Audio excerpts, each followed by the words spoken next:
আসসালামু আলাইকুম। গত ক্লাসে আমরা অ্যারে আর এক্সপ্লোড বাদ দিয়েছিলাম। আজ আমরা এই দুইটার কাজ দেখব। প্রথমে অ্যারে থেকে শুরু করি। অ্যারে মূলত তিন প্রকার: রেক্ট্যাঙ্গুলার অ্যারে, প্যাথ অ্যারে এবং পোলার অ্যারে। প্রথমে আমরা রেক্ট্যাঙ্গুলার অ্যারের কাজ দেখি। এর জন্য প্রথমে একটা অবজেক্ট নিই, ধরো সার্কেল নিলাম। এবার অবজেক্টটাকে সিলেক্ট করলাম, এখান থেকে অ্যারেতে গেলাম, হয়ে গেছে। এখন এখান থেকে তুমি যদি চাও কলামগুলোর দূরত্ব বাড়ায় দিছো, ঠিক আছে। এখন যদি চাও যে তুমি রো আরো বাড়াবা, তাহলে এখান থেকে রো এর মান চেঞ্জ করবা। আগে রো এর দূরত্ব বাড়াও, এখানে সিলেক্ট করলা, দেন উপরের দিকে নিয়ে গেলা, নির্দিষ্ট দূরত্বে সরে গেছে যতটুকু তুমি নিয়েছো। এখন তুমি যদি চাও এগুলা নির্দিষ্ট দূরত্ব সেট করতে পারো, পরিমাপ বেঁধে যতটুকু দূরত্বে নিবা এখানে মান দিয়ে দিবা, হয়ে যাবে, ঠিক আছে। এখন তোমার যদি মনে হয় যে শুধু দূরত্ব বাড়ালে হবে না, তুমি এখান থেকে কলাম বাড়াবা, 6টা করে দাও।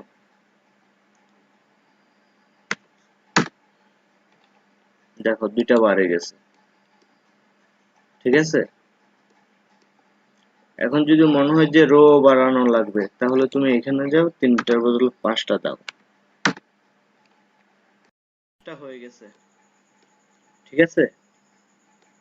এটাই হচ্ছে মূলত রেক্ট্যাঙ্গুলার অ্যারের কাজ। ক্লিয়ার? এখন আমরা এটা ক্লিন করে দিই, ক্লিন করে পরেরটায় যাই। এটা ক্লিন অবজেক্ট এঁকে নিই, এখান থেকে 2টা সার্কেল নিই, একটা বড় দেখে সার্কেল নিছি আর একটা ছোট দেখে সার্কেল নিই। এখন প্রথম অবজেক্টটাকে সিলেক্ট করব, তারপর এখান থেকে পোলার অ্যারেতে যাব, গিয়ে দ্বিতীয় অবজেক্টের মিড পয়েন্টে ক্লিক করব, হয়ে গেছে।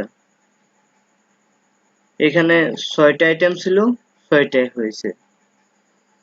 এখন তোমার যদি মনে হয় যে তুমি 6টা নিবা না, তুমি 10টা নিবা, তাহলে এখান থেকে আইটেমের মান বাড়ায় দিবা, 6 এর বদলে 10 দিবা, হয়ে গেছে। দেখছো? এখন তুমি এর বিটুইন ডিস্টেন্স যেটা আছে ওইটা বাড়াইতে পারবা, এখান থেকে রো এর মান বাড়াইতে পারবা, বিটুইন ডিস্টেন্স বাড়াইতে পারবা, লেভেল বাড়াইতে পারবা, তারপর বিটুইন ডিস্টেন্স বাড়াইতে পারবা। আর টোটাল যা হয় তা কিন্তু দেওয়া আছে এখানে, ঠিক আছে। এটা হচ্ছে পোলার অ্যারের কাজ মূলত। এগুলা ক্লিয়ার করে দিই, ক্লিয়ার হয়ে গেছে। অ্যারের কাজ দেখবো।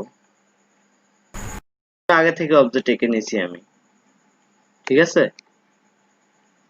এখন তুমি প্রথম অবজেক্টে ক্লিক করো, তারপর এখান থেকে প্যাথ অ্যারেতে ক্লিক করো, তারপর সেকেন্ড ইয়েতে ক্লিক করো, দেখছো হয়ে গেছে। এখন তুমি ইচ্ছা করলে এই দুইটার মধ্যে ডিস্টেন্স বাড়াইতে পারো, এগুলোর মধ্যে, সরি 2টা না, যেগুলো অবজেক্ট হয়েছে ওগুলোর মধ্যে ডিস্টেন্স বাড়াইতে পারো। এখানে কিন্তু তুমি আইটেম বাড়াইতে পারবা না, ঠিক আছে। এগুলো হচ্ছে মূলত 3 প্রকার অ্যারের কাজ। সবাই ক্লিয়ার? তাহলে অ্যারে কমপ্লিট, ঠিক আছে। এখন এগুলা ক্লিন করে দিই।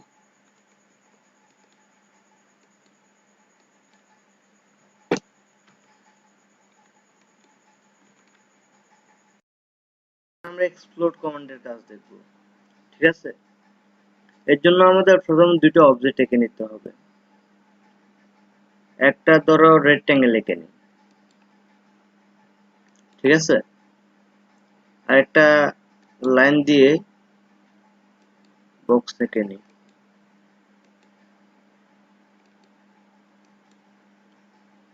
এন্টার। এখন এইখানে যদি সিলেক্ট করি একসাথে পুরো অবজেক্টে সিলেক্ট হয়েছে, ঠিক আছে। যদি অবজেক্টটাতে ক্লিক করি পুরো অবজেক্টে সিলেক্ট হয়ে গেছে, কিন্তু এখানে ক্লিক করলে পয়েন্টে পয়েন্টে সিলেক্ট হইতেছে।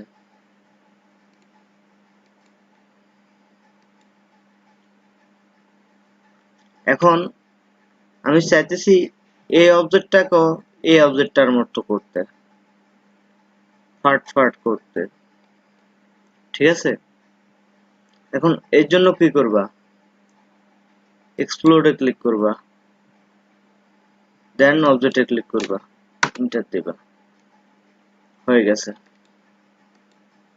ঠিক আছে। এইটাই হচ্ছে এক্সপ্লোডের কাজ।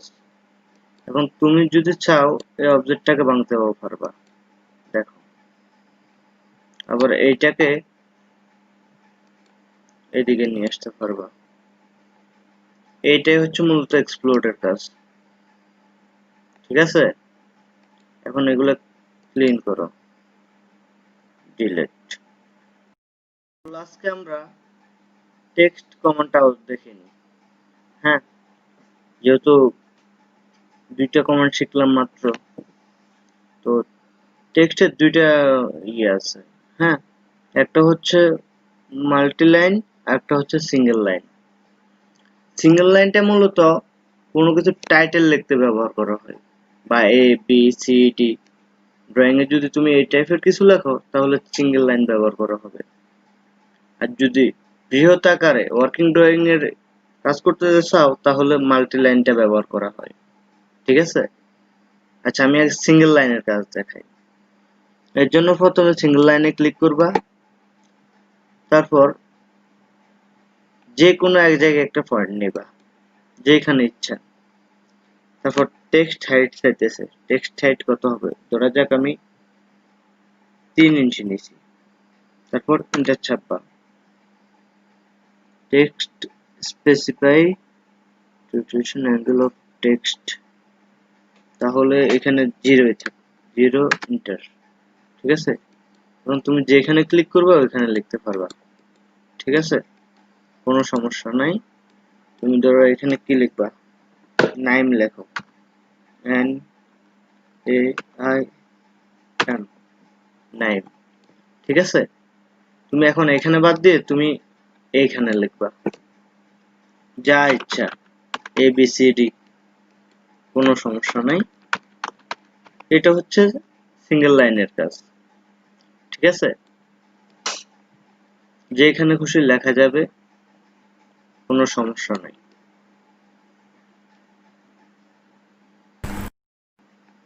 এবার আমরা এগুলো মুছে দিই, আমরা মাল্টি লাইনের কাজ করব।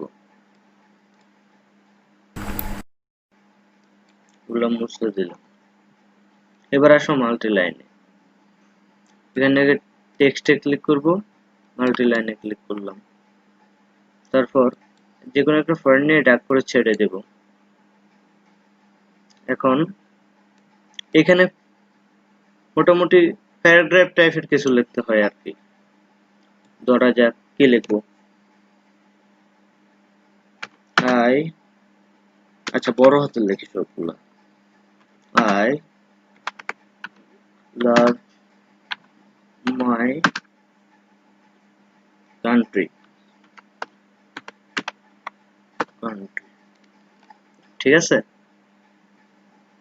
তারপর তুমি যদি আবার এন্টার চাপো নিচেও লেখা যাবে, সেম লেখা লেখো, লাভ মাই কান্ট্রি, ঠিক আছে। এখন তুমি ইচ্ছা করলে এখান থেকে টেক্সট এগুলা সিলেক্ট করো, সিলেক্ট করলে এখন তুমি অনেক কাজ করতে পারবে। এখানে টেক্সট হাইট চেঞ্জ করতে পারবা, এখানে ধরো 2 করে দিলা, 2 ইঞ্চি, ঠিক আছে, 2 ইঞ্চি করে দিছো। কোনো কারণে তোমার এটা টেক্সটের বাইরের ইয়েটা পড়ে গেল, ক্লিকটা পড়ে গেল, এখন কি করবা, আবার ডাবল ক্লিক করবা, চলে আসছে। টেক্সটের উপরে করবে ডাবল ক্লিক, তারপর আবার টেক্সট গুলো সিলেক্ট করো। এইখানে তুমি ইচ্ছা করলে এটা একটু মোটা করতে পারো, ঠিক আছে, অ্যাঙ্গেল চেঞ্জ করতে পারো, নিচে ইচ্ছে করলে আন্ডারলাইন করতে পারো, ঠিক আছে, উপরেও পারো। যদি এখানে চাপো মাঝদেরটা হবে আন্ডারলাইন, এগুলো মুছে দিই সবগুলো। হ্যাঁ, এখন তুমি এখানে গিয়ে টেক্সট স্টাইল চেঞ্জ করতে পারো, কিভাবে করতে চাও, যে যেখানে যাবে ওই রকম হবে, ঠিক আছে। ধরা যাক আমি কি নিব, আমি যে কোনো একটা নিলাম এখান থেকে, ঠিক আছে। ধরো এটা নিল, না এটা হচ্ছে না, কোনটা নিব, আচ্ছা এটা নি। তারপর তুমি এখান থেকে কালার চেঞ্জ করতে পারবা, ঠিক আছে। এটা হচ্ছে মূলত টেক্সটের কাজ, ঠিক আছে। তাহলে এগুলা ক্লিন করে দিই। তাহলে আজকে এ পর্যন্তই। সবাই ভালো থাকবেন, সুস্থ থাকবেন। নতুন নতুন ভিডিও পেতে আমাদের চ্যানেলটি সাবস্ক্রাইব করে বেল আইকনে ক্লিক করুন।